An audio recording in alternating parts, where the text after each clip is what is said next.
வணக்கம். வாத்தியார் எம்ஜிஆர் என்ற நமது யூடியூப் சேனல் மூலமாக நான் உங்கள் வேல்முருகன்.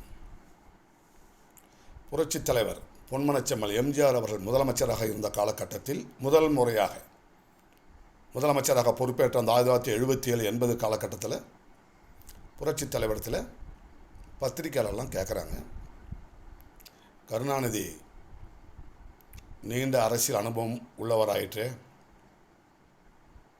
அவரை எப்படி நீங்கள் சமாளிக்கப் போகிறீர்கள் என்று புரட்சித் தலைவரிடம் பத்திரிகையாளர்கள் ஒரு கேள்வியை வைத்தார்கள்.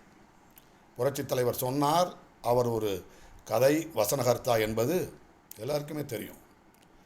ஒரு கதை வசனகர்த்தா கதையில் எந்த இடத்துல என்ன திருப்பங்களை வசனங்களை வைத்திருப்பார் என்பது அந்த கதையின் கதாநாயகனுக்கு தெரியும். நான் கதையின் கதாநாயகன், எனவே கருணாநிதியினுடைய கதை வசனத்தை எந்த வகையில் சந்திக்க வேண்டும் என்று எனக்கு தெரியும். ஒன்றும் பயப்படாதீங்க. கருணாநிதி மட்டுமல்ல, தமிழ்நாட்டு மக்களுடைய வளங்களை சூறையாடியவர்களை மக்கள் மன்றத்தின் முன் நிறுத்துவதற்கு என்னென்ன நடவடிக்கைகளை எப்படி மேற்கொள்ள வேண்டும் என்பதை அறிந்து புரிந்துதான் நாங்கள் இந்த இடத்திற்கு வந்திருக்கிறோம் என்று புரட்சித் தலைவர் சொன்னார் என்று சொன்னால், அறிவார்ந்த அண்ணாவின் தம்பிமார்கள்